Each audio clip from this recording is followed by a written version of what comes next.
Para suster, bapak ibu, saudara-saudari yang terkasih dan adik-adik sekalian, selamat pagi.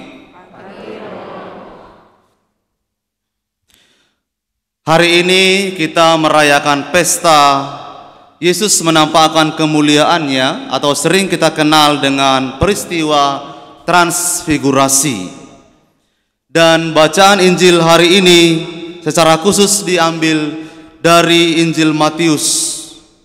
Biasanya perikop ini diwartakan kepada kita pada masa Prapaskah untuk mengajak kita melihat perikop ini sesuai dengan konteksnya, bahwa Yesus menampakkan kemuliaannya di hadapan para murid. Bersama dengan dia tampillah nabi besar Elia dan Musa. Ini adalah peristiwa untuk mengawali karya Yesus di Yerusalem. Yesus akan memasuki kota Yerusalem dan di sana Yesus akan mengalami banyak penganiayaan. Yesus akan ditolak oleh kaum tua-tua, para imam kepala dan para ahli Taurat. Yesus juga di sana akan disalibkan dan wafat. Tetapi tidak berhenti demikian. Yesus pada hari ketiga akan bangkit dalam kemuliaan. Menarik bahwa dalam peristiwa ini Yesus mengajak beberapa muridnya, dan salah satu di antara mereka adalah Petrus. Kita tahu Petrus adalah murid Yesus yang paling besar pengaruhnya, besar juga suaranya ketika Yesus menyampaikan kepada para muridnya tentang penganiayaan, wafat yang akan dialaminya. Ketika Yesus memberitahukan itu, Petruslah yang pertama berkata, tidak mungkin, tidak akan sekali-kali hal itu terjadi pada Yesus. Tapi apa yang dikatakan Yesus pada waktu itu, enyahlah engkau iblis. Mengapa? Karena rupanya Petrus itu hanya memikirkan apa yang dipikirkan manusia, bukan yang dipikirkan oleh Allah. Singkatnya para saudara-saudari, Petrus tidak ingin Yesus itu menderita. Petrus belum sampai memahami bahwa Yesus itu harus menderita sengsara, wafat, dan bangkit mulia. Dan di sini Petrus itu diajak oleh Tuhan. Dan dia ketika bersama dengan para murid yang lain melihat peristiwa itu, Petrus juga tampil seperti pada awal itu, bahwa dia juga mengeluarkan kata-kata yang barangkali itu adalah pemikiran dia sendiri. Dia begitu terpana melihat Yesus yang berubah rupa.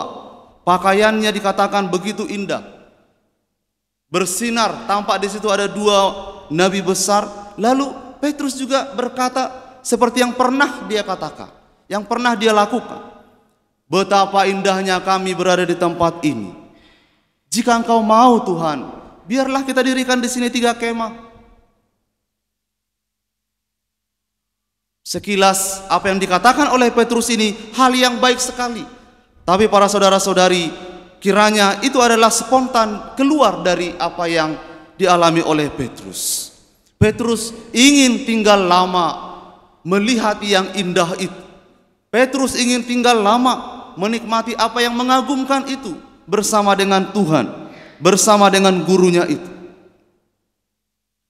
Tapi para saudara-saudari yang terkasih, hal yang paling penting dari peristiwa ini adalah ketika Allah Bapa itu berseru kepada mereka, inilah anak yang kukasihi, kepadanya lah aku berkenan, dengarkanlah dia.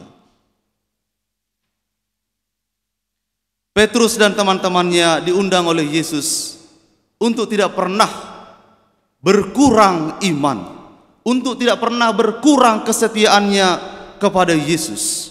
Walaupun nantinya Yesus itu pergi ke Yerusalem, memulai karya-karya penyelamatannya di sana, mereka tidak boleh berkurang kesetiaannya kepada Yesus. Yesus memang akan sengsara, Yesus memang akan mengalami hal yang bagi para murid mungkin tidak pernah dibayangkan. Karena di kalangan orang Yahudi, rabi itu pengajar, rabi itu memiliki wibawa, tidak mungkin dijerat oleh hukum, tidak mungkin akan menderita. Dia adalah pengajar yang dihormati oleh banyak orang. Tapi Yesus juga seorang rabi besar, pengajar, tapi Yesus tidak ingin seperti itu. Yesus tetap harus menjalankan karyanya di Yerusalem, harus menderita, sengsara, dan itu tidak boleh mengurangi iman dan kesetiaan para murid kepadanya.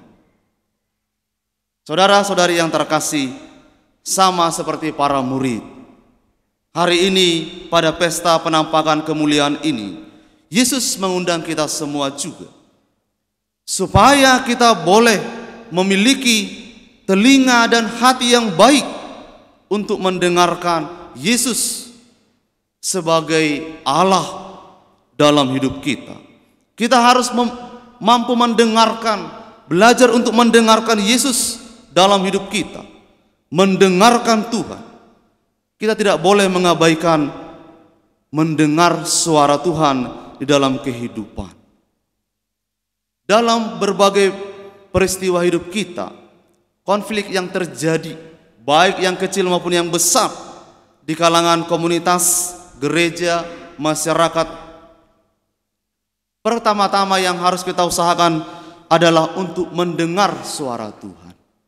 Apa yang Tuhan inginkan bagi kita bersama, bukan pertama-tama kita ingin mendengarkan dan mengikuti apa yang menjadi keinginan kita sendiri, tapi mendengarkan suara Tuhan bagi kita bersama.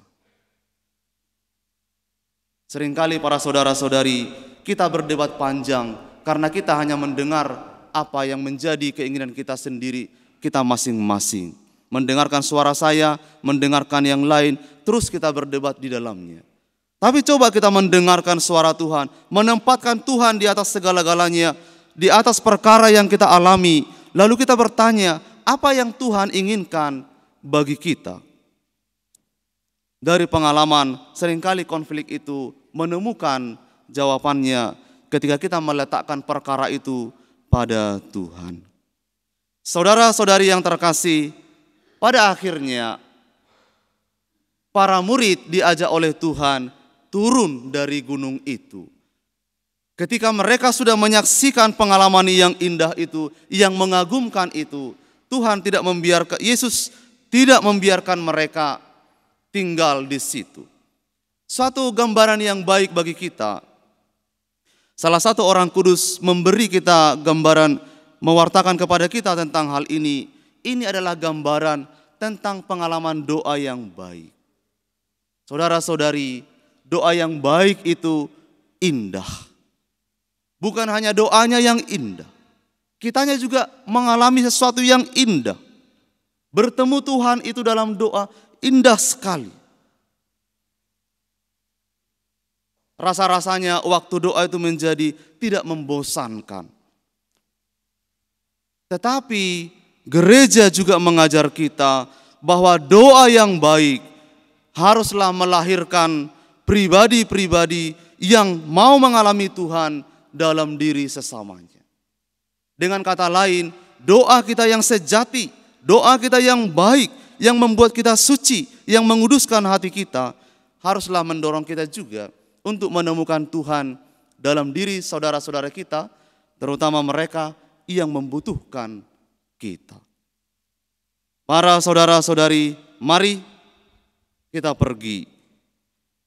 Kita diutus oleh Tuhan.